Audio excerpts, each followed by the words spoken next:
Welcome to the Dr. Dare Show. My name is Dr. Frederick Dare. I am a therapist here in Atlanta, Georgia. Welcome to my channel. But before we get started, make sure you subscribe to my YouTube channel. Yes, subscribe. Like this video, share it, and click the little bell at the bottom of the screen so that you will get updates of when I upload new content. We usually cover hot topics or mental health issues. Today is no different. Today is a sad, hot topic. We're asking the question, what happened to Quawan Charles, and who are the Irvins? Let's restate that. What happened to Quawan Charles, and who are the Irvins? So let me give you a background of the story. So Quawan Charles, 15-year-old African-American male, rest in peace, was sitting on October 30th, sitting in front of his father's house, and then this gray car comes by. So Quawan is seen in this running after the car. Allegedly, several minutes later, the car pulls back up into Quawan's father's driveway. Allegedly, Quawan, Gavin, who is 17 years old, who is Quawan's friend, allegedly, and Janet, who is Gavin's mother, gets out of this car. They go to the back to, I guess, play with the dog, Quawan's dog, who Quawan, all the articles that I read, Quawan loved his dog. He named the dog My Baby. Allegedly, Gavin had given this dog to Quawan. So, the three of them allegedly get back into the gray car and they go to the Irvins residence.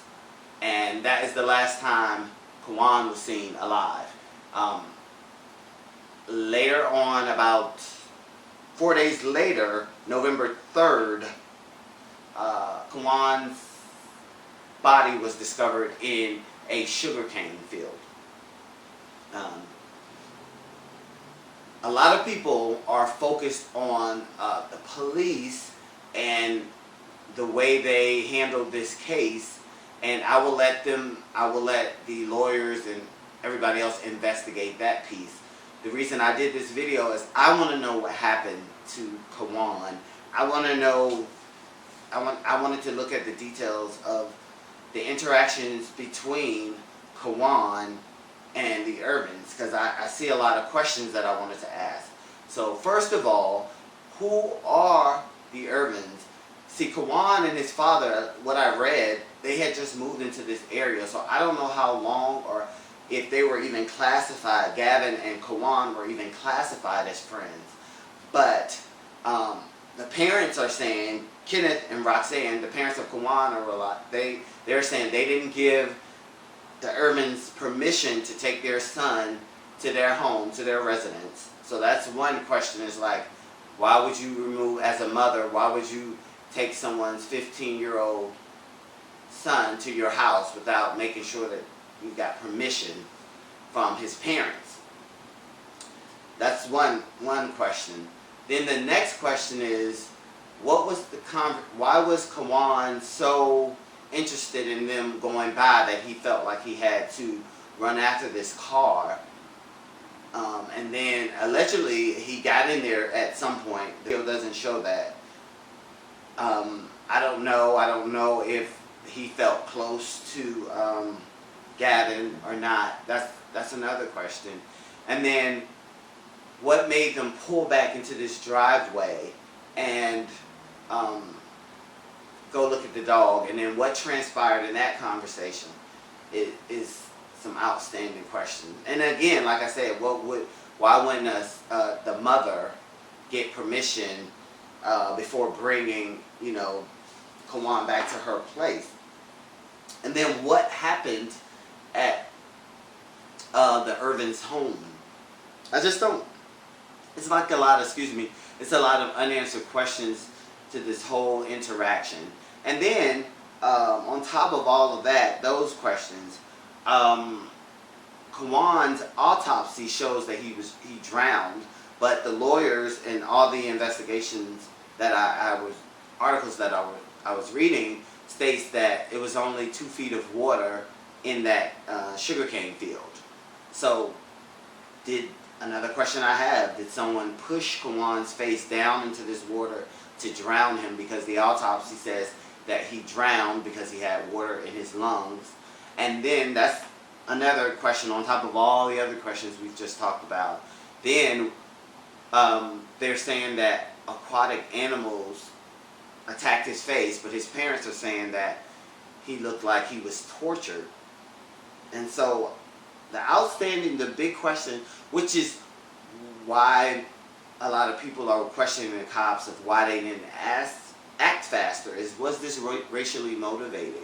You have this white family picking up this black teen, African American teen, and then he disappears, and then the cops allegedly didn't act the way they should have acted on this case. Again, I'm not getting into that. And was this racially motivated, or was Quawan just walking back from the residence of the Irvins and ran into the wrong person who, again, it could be racially motivated, being in the times that we are, and the hate that's been around, lately for the last couple of months. So we have a lot of unanswered questions, and I initially was questioning why was all the focus on the police and not the Irvins, and that's why I did this video, because I didn't understand that. But again, there's a lot of unanswered questions that I don't, that I have, and there's a lot of information I'm sure that's out there about the interactions between the cops and people in that area that I'm not privy to, that I don't know. And so that's why I keep saying I stayed away from that. But my thing was, I didn't understand the interactions between the Irvins and Quawan.